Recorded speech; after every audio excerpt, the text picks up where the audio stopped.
नमस्कार, समय शिखर में आपका स्वागत है। मैं संजय मिश्र। पांचवें चरण में सारण, हाजीपुर, मुजफ्फरपुर, सीतामढ़ी और मधुबनी सीटों पर दिग्गजों की किस्मत दांव पर है। इन 5 सीटों पर कौन जीतेगा ये तो कहना थोड़ी जल्दबाजी होगी, लेकिन जनता ने अपना फैसला सुना दिया है। अच्छी बात यह है कि मतदान शांतिपूर्ण हुए हैं और विभिन्न चरणों में मतदान कराने के यही लक्ष्य भी थे। हालांकि जनता ने किसके पक्ष में फैसला सुनाया है ये 23 मई को पता चलेगा, लेकिन वोटिंग को लेकर लोगों के उत्साह क्या कहते हैं ये समझना जरूरी है। चर्चा के लिए हमारे साथ सम्मानित मेहमान जुड़ चुके हैं, हम उनसे बातचीत करेंगे, लेकिन पहले बात करते हैं हाई प्रोफाइल सीट सारण की।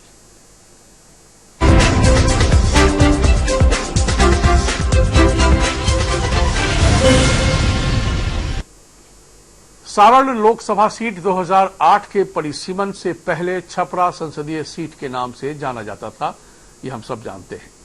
यहां हर चुनाव में यदुवंशी रघुवंशी आमने सामने होते और इस बार भी आमने सामने रहे। सांसद भी इसी दोनों में से कोई यहां अब तक चुने गए हैं। 2014 में बीजेपी के राजीव प्रताप रूडी को 3,55,012 वोट मिले थे और वहीं राबड़ी देवी को 3,14,172 मत प्राप्त हुए थे। आरजेडी के लालू प्रसाद यादव 2009 में 2,74,209 वोट प्राप्त किए थे, जबकि बीजेपी के राजीव प्रताप रूडी को तब 1,68,459 वोट मिले थे। फिलहाल पूर्व केंद्रीय मंत्री राजीव प्रताप रूडी यहां से सांसद भी हैं और फिर से बीजेपी के टिकट पर उनकी किस्मत कैद हो गई है ईवीएम में। ये 3 बार चुनाव में विजयी हो चुके हैं और पिछले चुनाव में इन्होंने पूर्व मुख्यमंत्री राबड़ी देवी को हराया था। सारण से इस बार महागठबंधन से आरजेडी के उम्मीदवार हैं लालू के समधी चंद्रिका राय, और आमने सामने का मुकाबला साफ साफ देखा जा रहा है वहां पर।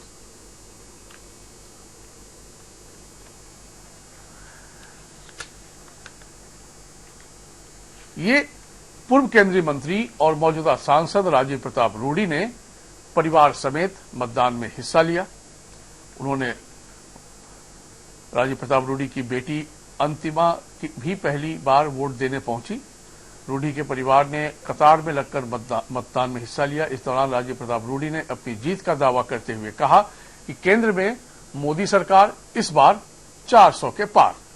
साथ ही उन्होंने महागठबंधन पर निशाना साधते हुए कहा कि लालू जी जेल में, प्रभुनाथ सिंह जेल में, शहाबुद्दीन जेल में, आप सोच सकते हैं ये कैसा गठबंधन है। तो कुल मिलाकर अपनी अपनी बातें हैं और चर्चा को आरंभ करते हैं। हमारे साथ पटना स्टूडियो में कई मेहमान जुड़ चुके हैं। डॉक्टर संजय कुमार, आप राजनीतिक विश्लेषक हैं, आपका बहुत स्वागत है। मृत्युंजय कुमार, हमारे सहयोगी पटना ब्यूरो चीफ, आपका बहुत स्वागत है। अजफर शमसी, नेता बीजेपी के हैं, आपका बहुत स्वागत है।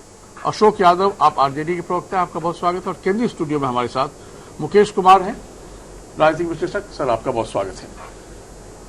सारण से समझने की कोशिश करते हैं 5वें चरण के मतदान को। मुकेश जी, तो क्या लगता है आपको, दिशा किस ओर जा रही है? सबसे पहले तो संजय जी 2014 का जो चुनाव हुआ था, जो उसमें स्थिति निर्मित हुई थी जी, उसमें पूरी तरह ये एनडीए की को बढ़त थी, एनडीए का बोलबाला था और मोदी फैक्टर माना जाता था।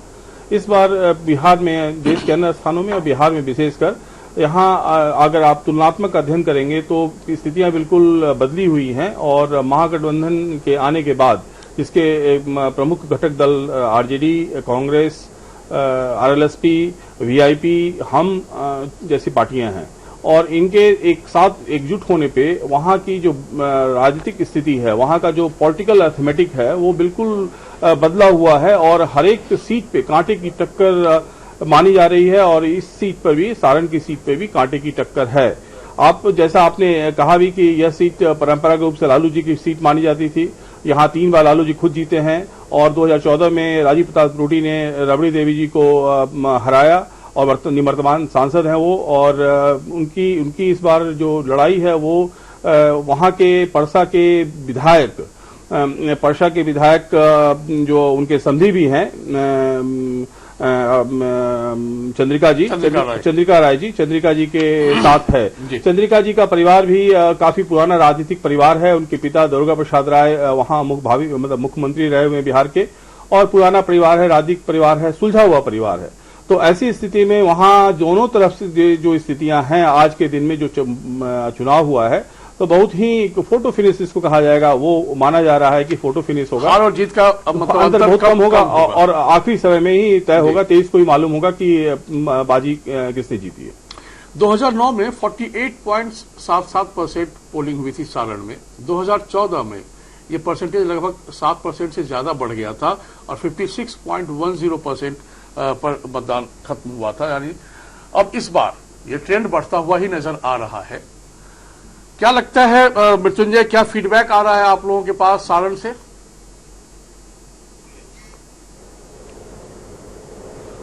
देखिए, जहां तक सारण की बात है तो एक नया चीज सारण में इस बार इसलिए मैं नया कह रहा हूं कि पहली बार हुआ कि लालू परिवार से इतर कोई है, ठीक है, परिवार है, एक समधी है, एक प्लस पॉइंट है कि वह स्थानीय है, ये एक मान सकते हैं। लेकिन होता क्या है कि जब राबड़ी लालू परिवार से कोई व्यक्ति होता है तो कहीं न कहीं उसका पलड़ा भारी होता है और मतलब कि सामने वाले को, और तकरीबन जो राजपूत वोटर है, दरअसल यदुवंशी और रघुवंशी की लड़ाई है और जितना भी रघुवंशियों का वोट लालू प्रसाद जब रहते थे तो करीबन 50-60 हजार वोट वो अपने पाले में ले आते थे। तो इसका फायदा लालू जी को अक्सर मिलता रहा था और एक टीम बन चुका था। लेकिन क्या ये वोटर चंद्रिका राय के साथ भी जुड़ पाएंगे, ये एक बड़ा सवाल है। अगर चंद्रिका राय के साथ पूरी तरह अगर जो ये 50-52 हजार वोट ले लेते थे, अगर वो इंटैक्ट रूप से चले जाते हैं उनके पाले में, तो स्वाभाविक रूप से उनके लिए अच्छा होगा चंद्रिका राय जी के लिए। लेकिन चूंकि इस बार रूढ़ी के सामने कोई और राजपूत भी नहीं है लीडर, तो ये एक प्लस पॉइंट उनके साथ है। लेकिन अब बड़ा सवाल है, क्योंकि लालू परिवार रहता तो शायद मुझे लगता है तस्वीर कुछ दूसरी होती। जी, डॉक्टर संजय कुमार, क्या लगता है आपको, क्या लालू परिवार के माइनस होकर यदि चंद्रिका राय के वहां मौजूदगी को हम कमतर आंक सकते हैं क्या? क्योंकि मुकाबला तो आमने सामने का ये तो दिख गया। अब जो ट्रेंड चल रहा है, मुकेश जी बता रहे हैं कि जो भी फर्क होगा बहुत ही फोटो फिनिश होगा, यानी कि हार और जीत का जो अंतर होगा वो कम होगा।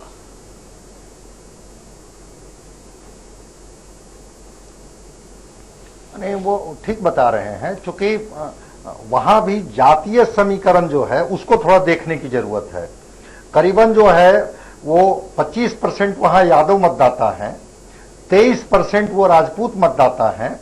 लेकिन इन दोनों मतदाताओं में बहुत का अंतर नहीं है, क्योंकि 20% वहां वैश्य हैं और 13% मुसलमान हैं।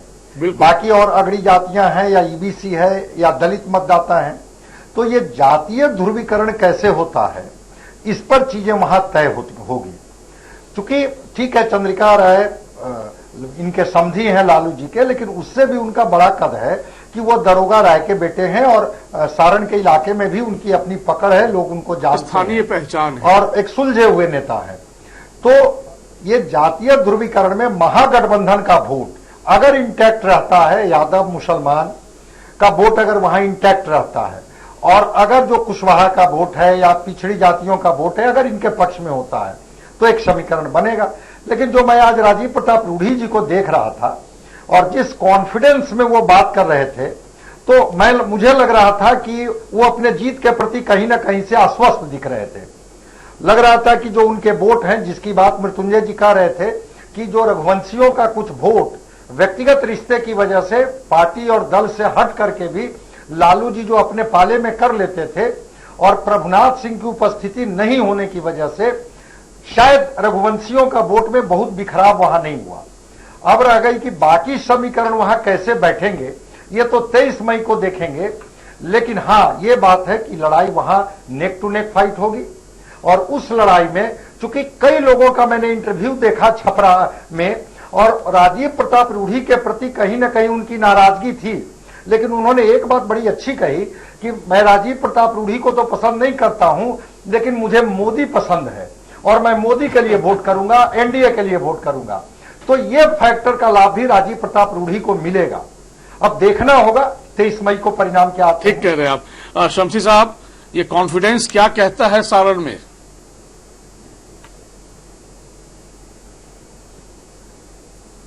देखिए, सारण की जीत तो एनडीए की बिल्कुल लगभग तय है, चाहे आप वोट की अर्थमेटिक देखें जी या आप डेवलपमेंट को देखें।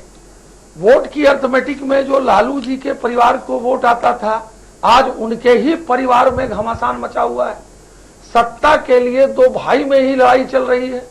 तेज प्रताप जी, जिनमें लालू जी की झलक है, उन्होंने कैंडिडेट उतार दिया है।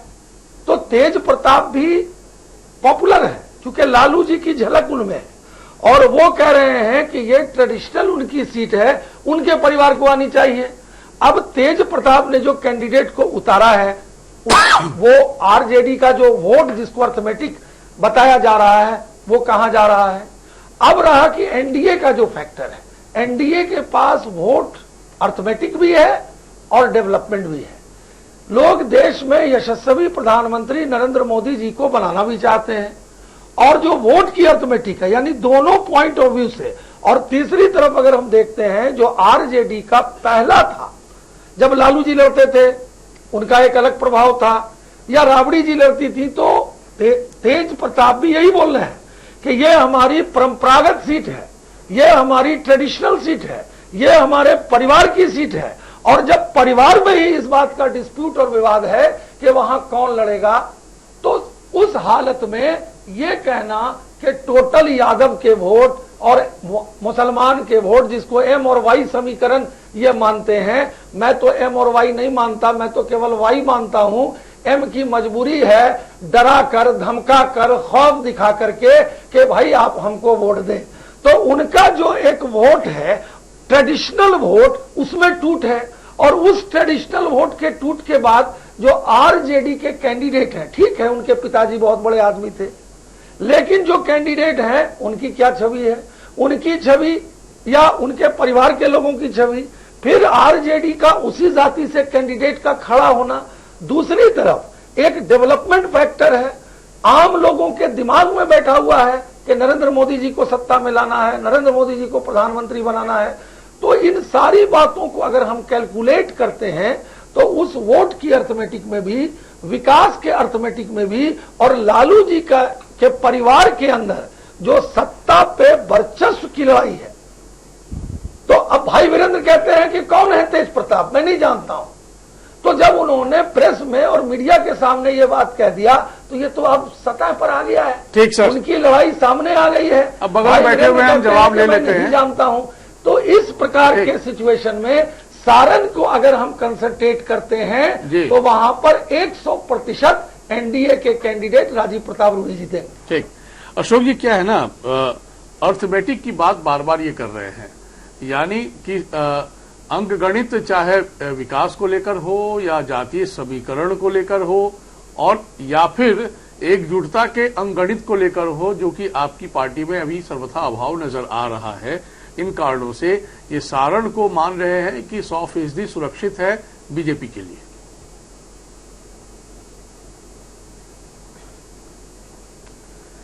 शमसी साहब का एक अर्धसत्य इनकी बातों में मुझे लगा कि इन्होंने जो कहा विकास को लेकर लोग वोट करेंगे, तो वास्तविक में सारण का विकास जो भी है आदरणीय लालू प्रसाद जी के साथ जुड़ा हुआ है।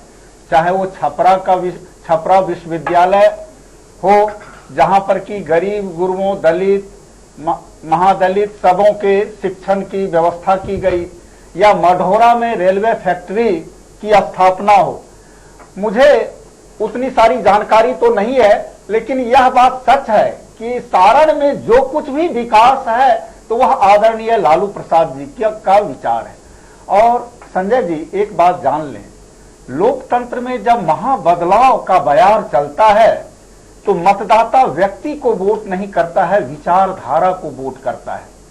तो वहां व्यक्ति की पसंदगी या नापसंदगी, शमसी साहब ने भी स्वीकार किया कि रूडी साहब को तो हम पसंद नहीं करते हैं। नहीं, मैंने बिल्कुल स्वीकार नहीं किया, जो उनके बोल रहे हैं, इंटरप्रेट कर रहे हैं, हम नरेंद्र मोदी को वोट दे रहे हैं। ये इन्होंने कहा था, मैंने नहीं कहा था। नहीं, ठीक, चलिए कनेक्ट कर लिए, हो मेरे गया। सामने ये झूठ बोल रहे हैं। अरे भाई, शमसी साहब ही नहीं कहा था, डॉक्टर संजय कुमार ने ये बात बताई है। आप गलत बात, अशोक जी कोई बात नहीं, कंफ्यूजन होता है। कितने गलत बात बोल रहे हैं। अशोक जी कोई बात नहीं, आपको कंफ्यूजन हो गया था। ये जिक्र डॉक्टर संजय कुमार ने किया था, ये जिक्र डॉक्टर संजय कुमार ने किया था कि वहां के लोगों से जब उनकी बात हुई थी, जो मीडिया में चल रहा था बाइट, उसमें कहा कि देखिए जहां तक रूडी जी का सवाल है, उनसे थोड़ी नाराजगी जरूर थी लोगों में लेकिन मोदी को लोग पसंद करते हैं। उन्होंने कहा कि हम प्रधानमंत्री के रूप में मोदी को देखना चाहते हैं। ये बात डॉक्टर संजय कुमार ने किसी के हवाले से यहां पर चर्चा की थी, शमसी साहब ने नहीं की थी। खैर, अब आप आगे बताएं पूरा। ठीक, संजय जी, एक बात है, आदरणीय लालू जी के विशाल व्यक्तित्व का प्रभाव और उनके कार्य से प्रभावित सारण की जो मतदाता है वो, और जो आदरणीय चंद्रिका राय साहब जो एक बहुत ही पुराने राजनीतिक परंपरा, राजनीतिक परिवार से आते हैं, जिनके पिताजी बहुत पहले बिहार के मुख्यमंत्री हुआ करते थे और वे खुद ही सौम्य व्यक्तित्व के बहुत ही सुलझे हुए राजनेता हैं और स्थानीय हैं, तो उनके स्थानीय ये सब मिल करके और महागठबंधन में जो सब है, रालोसपा है, हम है, अभी जो पिछड़े हैं, दलित हैं, अल्पसंख्यक हैं, उन सब में जो आदरणीय नरेंद्र मोदी साहब का जो खौफ पैदा किया गया है, जिस तरह से उनके खौफ से लोग इतने भयभीत हैं कि परिवर्तन चाहते हैं। नहीं अशोक, ये बताइए आप, अशोक जी एक सवाल आपसे है, अशोक जी एक सवाल आपसे है, शायद अशोक जी एक सवाल आपसे कर लेता हूं, छोटा जवाब दे दीजिएगा। सारण में तेज प्रताप फैक्टर कितना डैमेज कर रहा है आप लोगों को? नहीं, तेज प्रताप, देखिए लोकतंत्र की तो यही सबसे बड़ी खूबसूरती है कि हर व्यक्ति अपनी इच्छा को, पसंदगी नापसंदगी को, अपने विचारों को व्यक्त कर सकते हैं, लेकिन उनके विचार को वहां के मतदाता कितना स्वीकार करते हैं, कितना अस्वीकार करते हैं, यह आने वाला समय बताएगा। यह आने वाला समय बताएगा, इसको हम और आप नहीं बता सकते हैं। ठीक सर, आगे का रुख करें। मुकेश जी, आपसे थोड़ा सा छोटी सी टिप्पणी ले लूं, उसके बाद मैं हाजीपुर को जैसा समझना चाहूंगा आप लोगों के जरिए। क्या लगता है आपको कि तेज प्रताप ने जिस तरीके से बागी तेवर अपनाया, और उस तो बागी तेवर के अपनी वजह भी रही, उन्होंने कुछ एक सीटों पर अपनी एक मांग रखी थी, जितना हक उनको बनता था उतना उन्होंने कहा कि मेरा इतना तो हक बनता है। एक मनोविज्ञान है, घर की बात है, क्योंकि पिता ने छोटे पुत्र को उत्तराधिकारी सौंपा है, तो एक बड़ा बेटा होने के नाते उन्होंने अपना एक हक अदायगी की मांग की थी, लेकिन वहां भी वो निराश लौटे। तो ऐसे में जो उनका बागी तेवर है वो कितना परेशान करेगा जहां जहां भी उनके कैंडिडेट खड़े हो रहे हैं, या फिर जनमानस के बीच? बहुत महत्वपूर्ण सवाल है संजय जी। राजनीति में जो होता है वो एक औरा बहुत महत्वपूर्ण होता है, एक माहौल बहुत महत्वपूर्ण होता है, और रुतबा बहुत महत्वपूर्ण होता है। और राजनीति में अगर आपने देखा है, बिहार की राजनीति को देखा है, तो तीनों का बहुत प्रभाव क्षेत्र है। लालू जी का जो कद है वो मानव कद नहीं है, वो एक विशाल राजनीतिक कद था, और उसके वो बटवृक्ष के रूप में बिहार में जाने जाते हैं, और सामाजिक न्याय की उन्होंने लड़ाई लड़ी, और उनका वो कद हमेशा मजबूत लोगों के अस्तित्व में, जेहन में और बातचीत में, काम में हमेशा परिलक्षित हुआ। जब भी राजनीतिक चर्चा करते हैं, लालू जी के अलावा बिहार की राजनीति में चर्चा करना असंभव वाली बात है। ऐसी स्थिति में अगर वो, चूंकि परिवार की बात कर रहे हैं कि मेरे परिवार की बात है, वो परिवार की बात नहीं रही। वो परिवार, जब आप राजनीतिक जीवन, परिवार राजनीतिक जीवन का है, तो वो उसकी हरेक चीज समाज में जाएगी, उसका चित्रण होगा, उसका वर्णन होगा, उसका विश्लेषण होगा, उसकी व्याख्या होगी, और इसका असर लोगों के जेहन पे पड़ता है, इसका असर जो है लोगों की बातचीत पे पड़ता है और उनके बर्ताव पे पड़ता है। तो निश्चित रूप से तेज प्रताप जी का जो कुछ समय में जो उनकी बातें आ रही हैं, परिवार से मनमुटाव आ रहा है, या उनका राजनीतिक उनकी अपनी एक इच्छा शक्ति दिखाई पड़ रही है, उसका असर इस चुनाव पे पड़ेगा। ठीक, अब जिक्र करते हैं हाजीपुर का। हाजीपुर बहुत ही महत्वपूर्ण कॉन्स्टिट्यूएंसी है, क्योंकि इस बार रामविलास पासवान स्वयं तो नहीं फाइट कर रहे थे, उनके भाई फाइट में है। हाजीपुर लोकसभा सीट 1977 में SC/SC के लिए आरक्षित हुई। हाजीपुर, लालगंज, महनार, महुआ, राजापाकर और राघोपुर आते हैं। यहां से रामविलास पासवान लगातार सांसद रहे, कई बार रहे।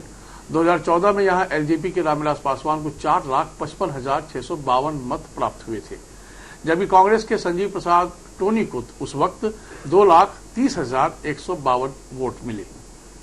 2009 में यहां JDU के रामसुंदर दास को रामविलास पासवान से ज्यादा मत मिले थे और वो विजयी होने में सफल रहे थे।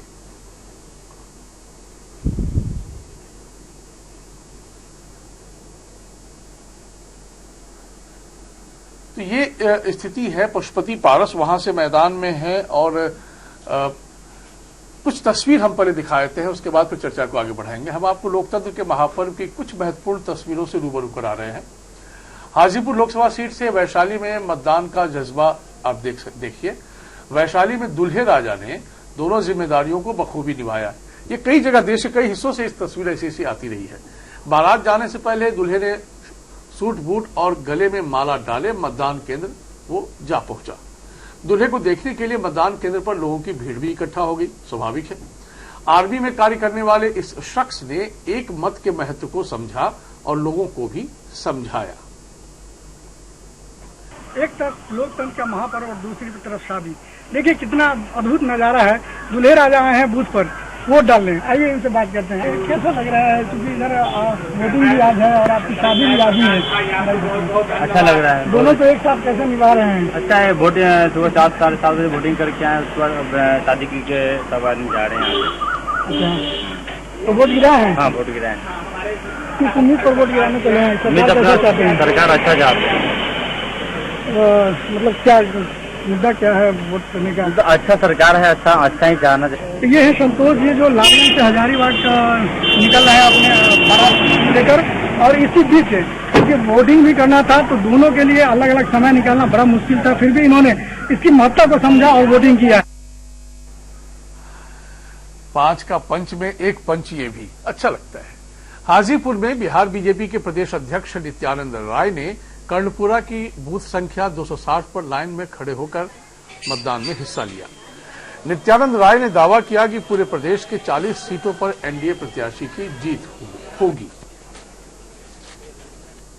पूरे देश में और पूरे बिहार में नरेंद्र मोदी जी के नाम और काम की लहर इस बार एनडीए को 400 से ज्यादा सीटें दिलाएंगे।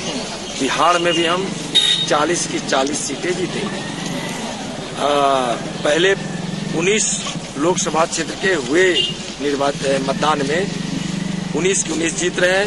आज भी जो 5 जगह चुनाव हो रहा है वो 5 की 5 सीट जीते। हाजीपुर भी बड़ा दिलचस्प मोड़ पर आकर खड़ा है। वहां से आरजेडी के प्रत्याशी है शिवचंद्र राम और एलजेपी से हैं पशुपति पारस। क्या कहता है मृत्युंजय, क्या फीडबैक आ रहा है? क्योंकि इस बार रामविलास पासवान वहां से किस्मत नहीं आजमा रहे थे, ऐसे में पशुपति पारस के लिए कितनी चुनौती शिवचंद्र राम दे पाने में सक्षम दिख रहे हैं? और फिर क्योंकि वो शिवचंद्र राम एक ऐसे व्यक्तित्व, उनका ऐसा व्यक्तित्व है जिनके बारे में लोगों की बड़ी पॉजिटिव राय भी रही है।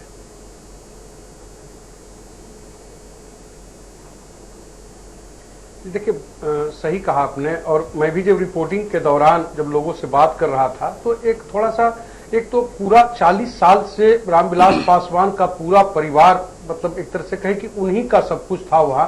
और रामविलास पासवान एक चेहरे भी थे, बड़ा चेहरा कह सकते हैं। दलित नेता में मुझे लगता है कि देश के राष्ट्रीय नेताओं में रामविलास पासवान एक माने जाते हैं। तो एक बड़ा चेहरा था, इसका फायदा उन्हें अक्सर मिलता रहा। लेकिन अब ये चूंकि पशुपति कुमार पारस है, और सबसे बड़ी बात है बताऊं कि जो शिवचंद्र राम है उस थोड़ी सहजता उनके अंदर जो है, लोगों से जब मिलते हैं तो पूरा मैंने देखा कि कई बुजुर्गों को पैर छूते हुए, मतलब पूरा झुक करके और उनको नमस्कार करते हुए। और मतलब कई नेता तो ऐसे भी जो गाड़ी के शीशे के अंदर से ही अपनी सारी चीजें हाथ जोड़ लिया और लोगों का अभिवादन कर लिया, लेकिन ये उन नेताओं में नहीं है। और मुझे लगता है कि कहीं इसका फायदा अगर थोड़ा बहुत इधर उधर हुआ, देखिए इसमें भी हाजीपुर में सब कुछ रघुवंशी वोटरों पर भी डिपेंड करता है।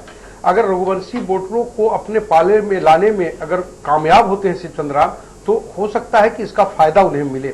लेकिन अगर ये ऐसा नहीं होता है तो स्वाभाविक रूप से, चूंकि अब जिस तरह का एनडीए का कुनवा है आज के डेट में अगर हम कहें, तो इसका फायदा पारस जी को मिलेगा। लेकिन पारस जी की कोई छवि रामविलास पासवान की जैसी है, ये एक माइनस पॉइंट उनके साथ है। तो ये कितना उनके लिए फ्रूटफुल हो पाएगा, कितना मुफीद रहेगा, ये कहना थोड़ा मुझे लगता है कि मतलब ये हम नहीं कह सकते कि एनडीए बड़ा फ्रूटफुल कंडीशन में हो सकता है। शिवचंद्र राम का भोलापन मुझे लगता है कि लोगों को भा रहा था। ठीक। डॉक्टर संजय कुमार, दरअसल ये मुकाबला एक थोड़ा सा रामविलास पासवान जी के बगैर कहीं न कहीं लगता है कि कमजोर मुकाबला है। और फिर लेकिन दूसरी ओर ये भी लगता है कि लंबे समय से उनकी जो जमीन तैयार की गई है हाजीपुर में, उनकी अपनी, और उसकी फसल काटने में पारस भी सक्षम नजर आ रहे हैं। पर दूसरी तरफ जो शिवचंद्र राम हैं, उनको लेकर जो एक ओपिनियन बनता है वो कहीं न कहीं फाइट को ज्यादा मजबूत कर रहा है।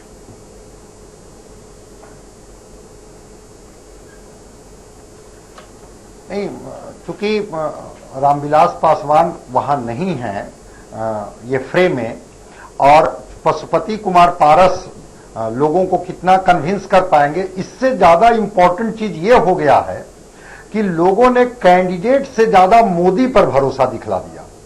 तो अगर इनकी नैया पार लगेगी तो मोदी के भरोसे पार लगेगी। और कई लोगों से मेरी हाजीपुर में बात हुई तो उन लोगों ने भी कहा कि भाई ठीक है, कैंडिडेट रामविलास पासवान जी होते या पशुपति कुमार पारस हैं, हम लोग इनको नहीं देख करके हम मोदी को देख रहे हैं। तो एनडीए को मोदी का लाभ सीधे सीधे मिलता हुआ दिख रहा है। अब रह गई बात कि चूंकि रामविलास पासवान का उस क्षेत्र से एक लंबा लगाव रहा है, गिनीज बुक ऑफ वर्ल्ड में वहीं से चुनाव जीते थे तो इनका दर्ज हुआ था। ठीक है, एक चुनाव हारे भी, लेकिन उसके बाद भी रामविलास पासवान के प्रति उस इलाके में एक सम्मान है, और उस सम्मान के कई कारण हैं।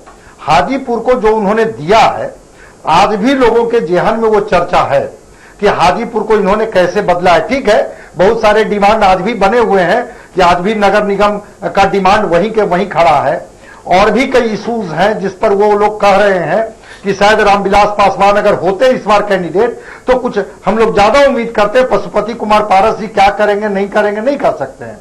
वहीं दूसरी तरफ महागठबंधन को जो एक जातीय समीकरण है, उस जातीय समीकरण का पूरा भरोसा है। शिवचंद्र राम निश्चित रूप से विनम्र कैंडिडेट हैं, गठबंधन की सरकार में मंत्री भी थे, लोगों के साथ उनके रिश्ते भी रहे हैं, लेकिन उसके साथ वो जो जातीय समीकरण है, वो जातीय समीकरण का लाभ उनको कितना मिलता है, इस पर चीजें निर्भर करती है। तो जहां पशुपति कुमार पारस मोदी के भरोसे हैं खड़े, वहां रामविलास पासवान जी का तो लाभ मिलेगा ही, लेकिन सबसे ज्यादा लाभ उनको मोदी का मिल रहा है। वहीं दूसरी तरफ शिवचंद्र राम को, ठीक बात है, वैशाली से रघुवंश बाबू लड़ रहे हैं, अगर वो रघुवंशियों का वोट ट्रांसफर कराने में महागठबंधन में सक्षम हो पाते हैं, चूंकि वो वैशाली में उसका उनको प्रभाव देखने को मिलेगा। अब कितना रघुवंश बाबू का लाभ मिल पाता है शिवचंद्र राम जी को, तो देखने वाली बात होगी। ठीक सर, लेकिन जो और भी जो समीकरण है, वो समीकरण शिवचंद्र राम जी के साथ दिखता है। ठीक, शमसी साहब, पशुपति पारस स्वयं कितना दमखम लेकर हाजीपुर में मौजूद हैं, ये बड़ा सवाल जरूर है, क्योंकि अब तक जो भी चर्चा हो रही है उसमें कहीं न कहीं रामविलास पासवान जी का कद बड़ा दिख रहा है, जो कि है भी। फिर मोदी जी के नाम पर बहुत भरोसा मतलब कैंडिडेट भी कर रहे हैं, और जैसा कि लोगों ने उससे बात के आधार पर जो सामने बातें आ रही हैं वो सामने आ रहा है। अब सवाल सिर्फ इतना सा, जितना जिक्र शिवचंद्र राम का हो पाता है, उतना जिक्र पशुपति पारस का उस रूप में क्यों नहीं दिख रहा है?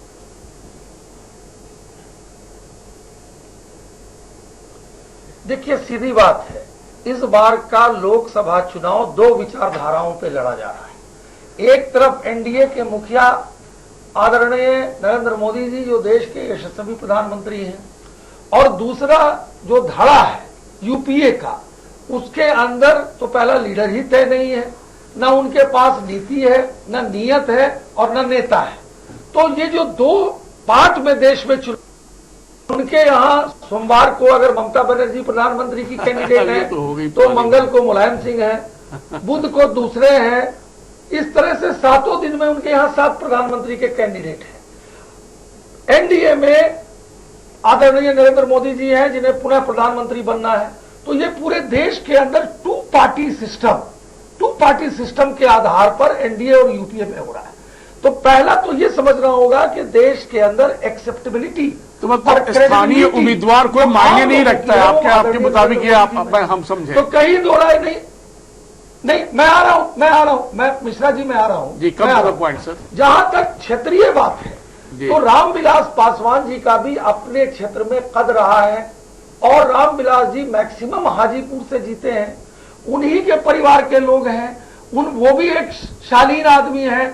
डेवलपमेंट और विकास जो रामविलास जी ने किया उसको वो आगे बढ़ाएंगे। इसलिए ये कह देना कि पशुपति पारस जी रामविलास जी के पैरेलल नहीं है, मुझे लगता है कि ये ठीक नहीं लगता है। ठीक सर, पशुपति पारस जी भी समझ गया सर, अच्छे हैं। ठीक सर। और साथ ही साथ देश के अंदर जो दो धारा है कि हमें एनडीए में मोदी जी को प्रधानमंत्री बनाना है, ये एक बड़ा फैक्टर है। कास्ट की भी अर्थमेटिक अपनी जगह पर है, डेवलपमेंट की अर्थमेटिक एनडीए के साथ है, नरेंद्र मोदी जी की अर्थमेटिक अपने साथ है, और साथ ही साथ रामविलास जी का जो कद है उस हाजीपुर में, उसका भी पशुपति पारा जी को लाभ मिलेगा। ठीक, अशोक जी, और कुल मिलाकर के बिहार में 40 सीट सर 40 ही है, हम लोग दावा भी करेंगे मैक्सिमम आप कर रहे हैं, लेकिन पिछला 40 आगे चाहकर नहीं कर सकता। और जो आज के चुनाव हुए हैं एनडीए 40 सीट पर कामयाबी मिलेगी आपको। खैर, शुभकामना आपकी राजनीति को। अशोक जी, तो क्या लगता है आपको कि ये तीन बड़े फैक्टर हैं जिन कारणों से आरजेडी वहां पर ज्यादा मुश्किल में थी क्या? कहाँ, हाजीपुर में? जी, हाजीपुर में आरजेडी अत्यंत महत्वपूर्ण स्थान पर है और हम लोग आसानी से वह सीट निकालने जा रहे हैं, कोई तुलना ही नहीं है वहां। सबसे देखिए मूल बात, दलित, पिछड़ा, अल्पसंख्यक, ये तीनों वोट इंटैक्ट है और प्रगतिशील जो सवर्ण है उसके भी वोट हमारे कैंडिडेट के जो सौम्यता है, मिलनसार है, इससे प्रभावित होकर के आ रहा है। और हम लोग यह न भूलें कि आदरणीय रघुवंश बाबू और आदरणीय प्रभुनाथ सिंह का प्रभाव वाला ये सब क्षेत्र हैं, और प्रभुनाथ सिंह के लड़के भी उम्मीदवार हैं महाराजगंज से, तो हमको रघुवंशियों का वोट तो स्वाभाविक रूप से, चूंकि रघुवंशी जानते हैं कि इस बार बीजेपी नहीं महागठबंधन की सरकार बनने जा रही है, और आदरणीय लालू जी की अनुपस्थिति में उनके ही जो माने दार्शनिक और वैचारिक रूप है आदरणीय रघुवंश बाबू, वे माने महागठबंधन के मंत्रिमंडल में सर्वोच्च पद पर सुशोभित करेंगे, किसी अच्छे मंत्री पद को सुशोभित करेंगे, जिससे न केवल उस क्षेत्र का अपितु पूरे बिहार के विकास में वो अपना योगदान करेंगे। जैसा कि यूपीए 1 में हम लोगों ने देखा कि आदरणीय रघुवंश बाबू के योगदान के कारण पूरे बिहार में कितना विकास हुआ था। ओके सर, रोक रहा हूं मुकेश जी, और मैं समझ रुक जाइए सर। हाजीपुर में जय भीम का अत्यंत बोलबाला है। ठीक और सर, जय भीम वाला होने के कारण नारा लगाइए, पासवान को अपने स्वजातीय ईवीएम में किस्मत कैद हो गई है, होना पड़ रहा है। मुकेश जी, हाजीपुर वाकई स्ट्रेटेजिक कॉन्स्टिट्यूएंसी है, ये सेफ भी है, अनसेफ भी है, और फिर व्यक्तित्व को लेकर भी आमने सामने का मुकाबला है। हाजीपुर राज्य की नहीं, देश की महत्वपूर्ण सीटों में से एक है। यहाँ रामविलास पासवान जी की प्रतिष्ठा दांव पे है, उनके भाई वहां से चुनाव लड़ रहे हैं। 9 बार लोकसभा का प्रतिनिधित्व किया है, ऐसा बहुत मुश्किल से ऐसा कोई सीट आप देखेंगे। कमलनाथ जी की एक सीट है छिंदवाड़ा, जहां से उन्होंने किया है, तो 9 बार किसी सीट को जीतना, रायबरेली और अमेठी की तुलना भी उससे नहीं की जा सकती है। एक व्यक्ति द्वारा ऐसी सीट जो है वो हाजीपुर है। बिहार में इसका कोई दूसरा उदाहरण नहीं है। रामविलास पासवान जी एक अद्भुत राजनीतिक व्यक्तित्व थे और हैं, और इस बार अस्वस्थ होने के कारण वो चुनाव नहीं लड़ रहे हैं, और उनकी ये सीट है इसलिए पशुपतिनाथ पारस जी लड़ रहे हैं। ये कबीरपंथी परिवार है, बड़ा ही सुलझा हुआ परिवार है, बड़ा मिलनसार परिवार है। अगर आप किसी व्यक्ति से, चाहे वो रामचंद्र पासवान से बात करें, पशुपतिनाथ पारस से बात करें, रामविलास जी से बात करेंगे, आप पाएंगे कि बड़ा सुलभ परिवार है, आराम से बात करते हैं। कोई उनमें एक राजनीतिक जो है वो अहंकार नहीं है, कोई किसी ढंग का कोई एक बड़प्पन वाली बात नहीं है, बड़े सुलभ ढंग से मिलते हैं। चुनाव चूंकि है, चुनाव में सारी चीजें महत्वपूर्ण होती हैं संजय जी, तो लेकिन वहां इस बात को मानना होगा कि रामविलास पासवान जी एक फैक्टर है और रामविलास पासवान फैक्टर वहां काम करेगा। ठीक, हाजीपुर के बारे में सम्मानित दर्शकों को बता दो कि इस क्षेत्र में हिंदुओं की आबादी सबसे अधिक है, अल्पसंख्यकों में मुस्लिम 9.5% है और क्रिश्चियन मात्र 0.06% है। इस क्षेत्र में यादव, राजपूत, भूमिहार, कुशवाहा, पासवान और रविदास की संख्या सर्वाधिक है। बहरहाल, अगली कॉन्स्टिट्यूंसी की ओर रुख करते हैं, फिर चर्चा को आगे बढ़ाते हैं। बात करते हैं मुजफ्फरपुर की। मुजफ्फरपुर लोकसभा सीट की बात करें तो 1957 में दूसरी लोकसभा के उपचुनाव में गुजरात के अशोक रंजित राम मेहता यहां से सांसद बने थे। उनके बाद जॉर्ज फर्नांडिस यहां से कई बार सांसद रह चुके हैं। अब तक 16 लोकसभा चुनाव में यहां 10 बार बाहर के लोगों को मुजफ्फरपुर की जनता ने अपनाया है। 2014 में बीजेपी के अजय निषाद को 4,69,295 वोट मिले, जबकि कांग्रेस के अखिलेश प्रसाद सिंह को 2,46,873 वोट प्राप्त हुए थे। 2009 में यहां जेडीयू के जयनारायण निषाद को 1,95,000 91 वोट मिले थे एलजेपी के भगवान।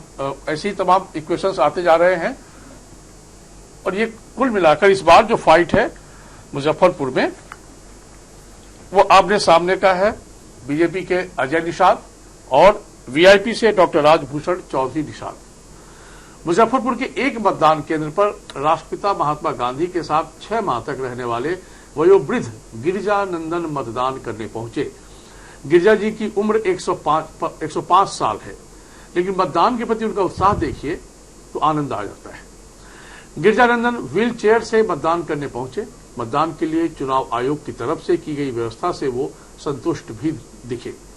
गिरिजानंदन ने मतदान करके आमजनों को भी बढ़ चढ़कर मतदान में हिस्सा लेने का संदेश दिया। मुजफ्फरपुर से एक अलग तस्वीर भी सामने आई। हम अपने पीसीआर से आग्रह करेंगे वो तस्वीर भी सामने दिखाएं। यहां मुसहरी प्रखंड के रघुनाथपुर गांव के बूथ पर बिहार पुलिस के दारोगा की दबंगई देखने को मिली। दरअसल ईवीएम खराब होने के बाद मतदान में विलंब होने पर वोटरों में गुस्सा था। वोटर प्रशासन से जल्द मतदान शुरू कराने की मांग कर रहे थे। इस बीच मुसहरी थानाध्यक्ष धर्मेंद्र कुमार मौके पर पहुंचे और युवक को धमकाते हुए कहा कि नेता बनते हो, पूरे गांव का ठेका तुमने ले रखा है। बूथ के 200 मीटर के अंदर नजर आया तो अंजाम बुरा होगा।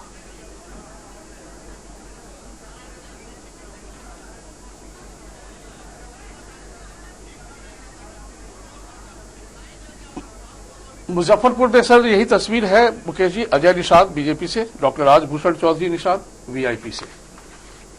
संजय जी, जैसा हम लोग पहले भी चर्चा कर रहे थे, महागठबंधन और एनडीए के बीच में जो राजनीतिक समीकरण जिसकी बात कर रहे थे हम, या जातिगत समीकरण की बात कर रहे थे, उसका एक बहुत ही अच्छा उदाहरण जो है वो मुजफ्फरपुर में दिखाई दे रहा है।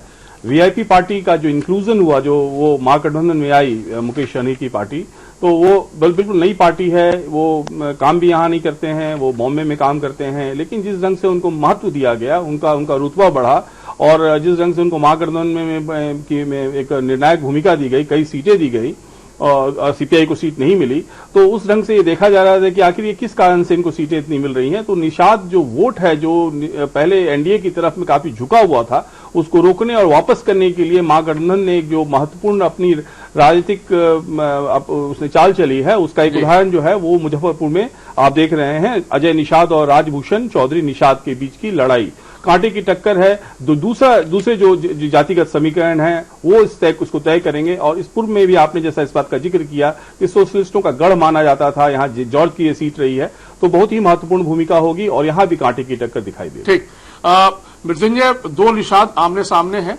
एक वीआईपी से और एक बीजेपी से। क्या जानकारी आप लोगों के पास चलकर आई है मतदान को लेकर? किस तरह का मूड देखा गया?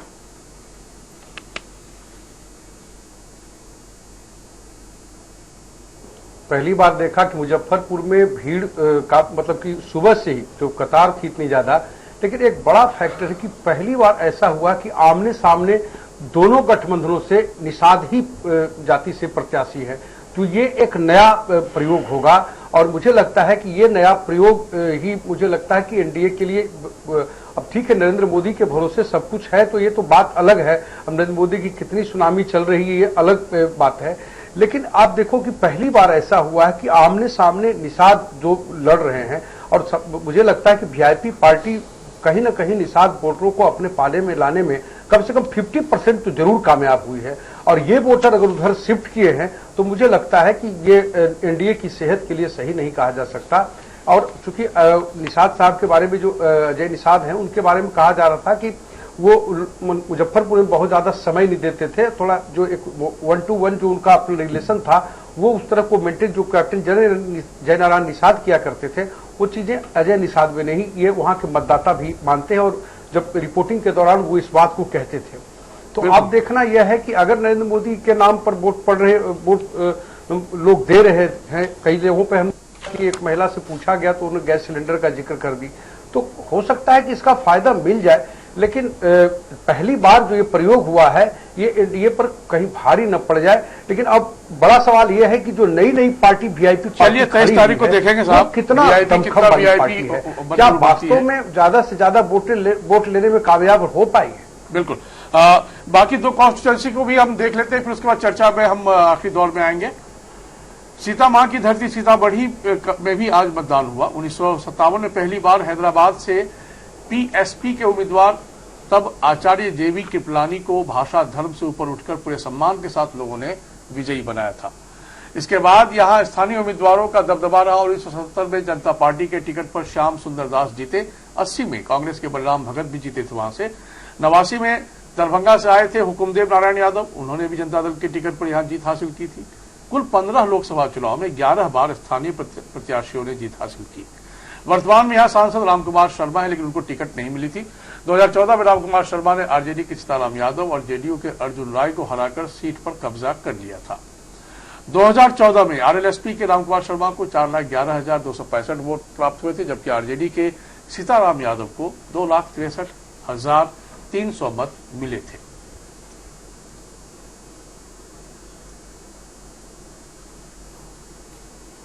बात करते हैं मधुबनी लोकसभा सीट की, जो पहले कभी दरभंगा पूर्व थी। 1976 में परिसीमन हुआ तो ये मधुबनी सीट बनी।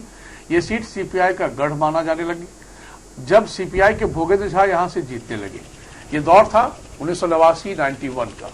1980, 1989, 1991 में यहां सीपीआई के भोगेंद्र झा ने परचम लहराया था लेफ्ट का, जबकि 96 में सीपीआई के चतुरानंद मिश्र यहां से जीत चुके थे। 77 में हुकुमदेव नारायण यादव जनता पार्टी के टिकट पर चुनाव जीते। यहां से गाहे बगाहे कांग्रेस के शकील अहमद भी जीतते रहे। यहां भी विधानसभा की 6 सीटें हैं। 2015 के विधानसभा चुनाव में यहां आरजेडी को 3, बीजेपी को 1, कांग्रेस को 1 और आरएलएसपी को 1 सीट मिली। पिछले चुनाव में हुकुमदेव नारायण यादव को 3,58,040 मत प्राप्त हुए थे, जबकि अब्दुल बारी सिद्दीकी को 3,37,505 वोट मिले थे। ये तस्वीर आज वही दिखा रही है जो आज लोगों ने मतदान में हिस्सा लिया था।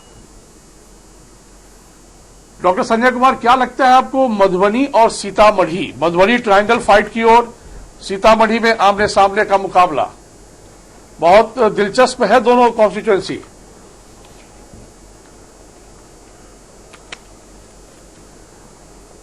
ये जो 5 लोकसभा का जो चुनाव हो रहा है जी, उसमें सबसे दिलचस्प अगर कोई सीट है मधुबनी, तो वह मधुबनी ही है।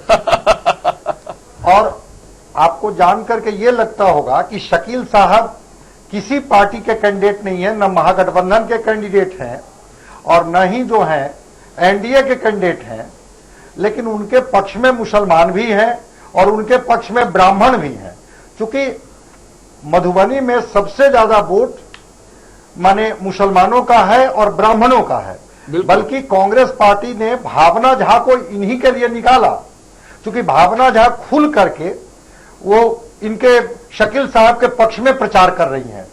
तो इंटरेस्टिंग ये है कि ब्राह्मण का वोट, जो नेचुरल वोट एनडीए मान रही थी कि ये तो हमारा वोट है, अशोक यादव के पक्ष में ये ब्राह्मण वोट करेंगे ही करेंगे, वो ब्राह्मण का वोट बिखरा हुआ लग रहा है और वो ब्राह्मण वोट शकील साहब के तरफ झुकता हुआ दिख रहा है। महागठबंधन जहां सोच रहा था कि मुस्लिम हमें वोट करेगा, वो मुस्लिम वोट महागठबंधन को न करके शकील साहब को कर रहा है। तो शकील साहब ने खेल को बड़ा दिलचस्प बना दिया है। अब रह गई बात कि चीजें कैसे आएगी, ट्रायंगुलर फाइट में किनकी जीत होगी किनकी हार होगी, लेकिन इस खेल को शकील अहमद ने बड़ा दिलचस्प बना दिया है। बिल्कुल। अब रह गई बात कि बाकी किसका किसका वोट मिलता है जी, शकील अहमद को यह देखने वाली बात होगी। ठीक। रह गई बात सीतामढ़ी की, तो सीतामढ़ी का खेल को भी दिलचस्प हम मानते हैं। एनडीए से सुनील कुमार पिंटू को कैंडिडेट बदल करके बनाया गया और सुनील कुमार पिंटू चूंकि वैश्य बिरादरी से आते हैं तो इनको वैश्यों का वोट पर भरोसा है, लेकिन वहीं पर सवर्णों का भी वोट है और भूमिहार जाति से भी एक चौधरी जी वहां कैंडिडेट हो गए हैं। अब वो इनका कितना वोट काट पाते हैं। आप पार्टी से डॉक्टर रघुनाथ भी कैंडिडेट हो गए हैं, वो कितना वोट काट पाते हैं। तो सीतामढ़ी का खेल भी जो है वो बहुत क्लियर कट में नहीं है। लड़ाई है एनडीए वर्सेज महागठबंधन का, लेकिन उस एनडीए महागठबंधन के बीच में जो 2 कैंडिडेट आ गए हैं और दोनों कैंडिडेट अपनी वहां महत्वपूर्ण उपस्थिति दर्ज करा रहे हैं, लोग उनके पक्ष में पोलराइज हो रहे हैं। तो ये महागठबंधन का वोट काटते हैं कि ये एनडीए का वोट काटते हैं, देखने वाली बात होगी। लेकिन फिर मैं अंतिम में ही कहूंगा कि एक फैक्टर एनडीए के लिए बना हुआ है, वो फैक्टर है मोदी और महागठबंधन के लिए एक फैक्टर बना हुआ है, वो फैक्टर बना हुआ है जातीय समीकरण। तो शमसी साहब, बात सीतामढ़ी की करें, बात मधुबनी की करें, बात मुजफ्फरपुर की, आ रहा हूं अशोक जी, आपके पास आ रहा हूं, चिंता मत कीजिएगा।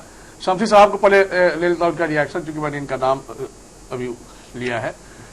तो ये तीनों कॉन्स्टिट्यूएंसी किस ओर आपको जाता हुआ दिख रहा है, कितना फाइट? यदि देखिए, सिर्फ ये नहीं कि तीनों हम जीत रहे हैं, कहां कहां आपको टक्कर भी मिल रही है?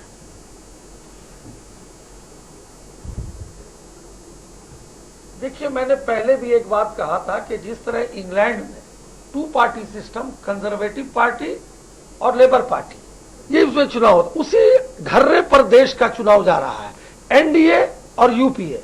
एनडीए में हमारे नेता हैं, मैं लॉजिक में बात कर रहा हूं, आदरणीय नरेंद्र मोदी जी जो यशस्वी प्रधानमंत्री हैं और देश उनकी तरफ देख रहा है।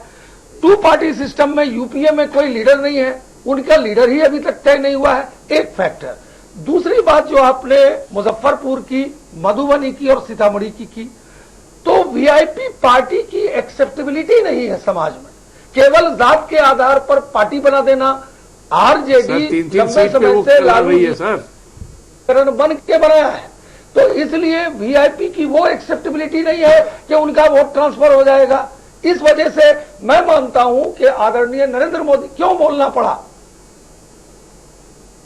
कांग्रेस के महासचिव को कि ये फर्जी पिछड़े हैं। 1994 में ढांची जाति जो है वो बैकवर्ड में आती है, और जो बिहार, झारखंड और छत्तीसगढ़ में तेली कहते हैं। तो चूंकि बैकवर्ड में भी काफी हमारे पॉपुलर हैं और बैकवर्ड वोट जो है वो एनडीए की तरफ से है, इसलिए कास्ट कॉम्बिनेशन में एक वोट फैक्टर हुआ, दूसरा 2 पार्टी सिस्टम का फैक्टर हुआ, और तीसरा वीआईपी पार्टी की एक्सेप्टेबिलिटी नहीं है।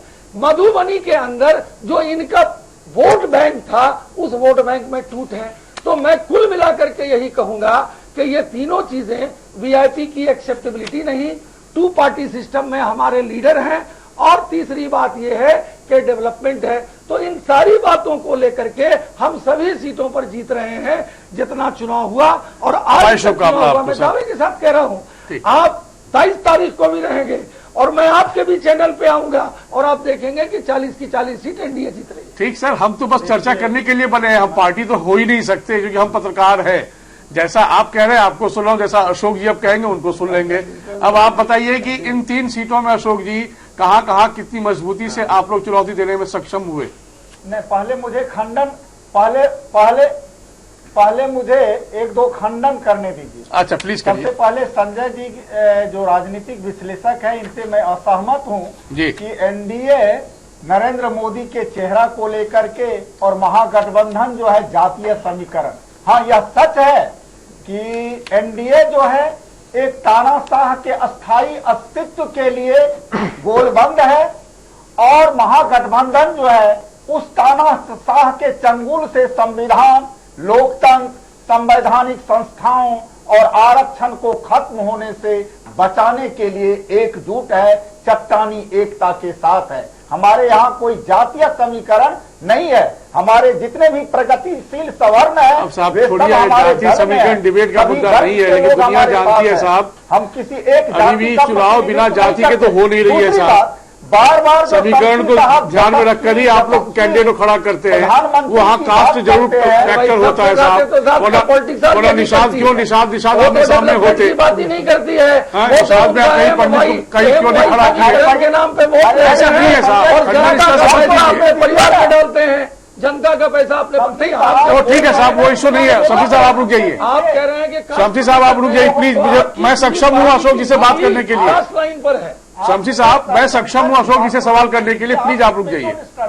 मैं सिर्फ ये कह रहा हूं अशोक जी कि देखिए, डॉक्टर संजय कुमार कहने का मतलब सिर्फ इतना सा है कि देखिए समीकरण तो है, समीकरण नहीं होता तो निषाद की जगह किसी सिंह को खड़ा किया जा सकता था, किसी अफजल को खड़ा किया जा सकता था, किसी मिश्रा, चौधरी, झा को खड़ा किया जा सकता था। निषाद आपने सामने क्यों है, या फिर कहीं दूसरे कैंडिडेट जो एक ही जाति से होते वहां क्यों खड़े होते? कास्ट तो फैक्टर होता ही है साहब, इसको क्यों खंडन कर रहे हैं? दुनिया जानती है सर। वो जातीय समीकरण तो एनडीए में भी है सर। तो ये कह रहे खंडन कहीं मत कीजिए, बात को आगे बढ़ाइए। चैलेंजेस आपके सामने क्या है? चैलेंजेस क्या है आपके सामने इन 3 कॉन्स्टिट्यूएंसी में? क्या बोलेंगे सर? ये कहने की आवश्यकता अशोक जी सुनिए ना, अशोक जी, मधुबनी में ट्रायंगुलर फाइट हो गया। आप ही की पार्टी, आप ही गठबंधन के कांग्रेस के बड़े नेता थे शकील अहमद साहब, निर्दलीय उम्मीदवार खड़े हो गए। आप लोगों ने टिकट नहीं दिया सबने मिलकर, तो बोलो चलो ठीक है हम बागी होते हैं और देखते हैं कितना दम है किसमें। ट्रायंगुलर फाइट हो गया मधुबनी में। अब बताइए कि कितनी मुश्किलें आएंगी महागठबंधन के लिए, या बोलेंगे एकदम क्लीन स्वीप? संजय जी जी यहाँ स्टूडियो में बैठ करके ऊपर से विश्लेषण करने पर हमको लगता है कि मधेपुरा में या मधुबनी में ट्रायंगुलर फाइट हो गया है। कहीं भी ट्रायंगुलर फाइट नहीं है। मतदाता बिल्कुल स्पष्ट है।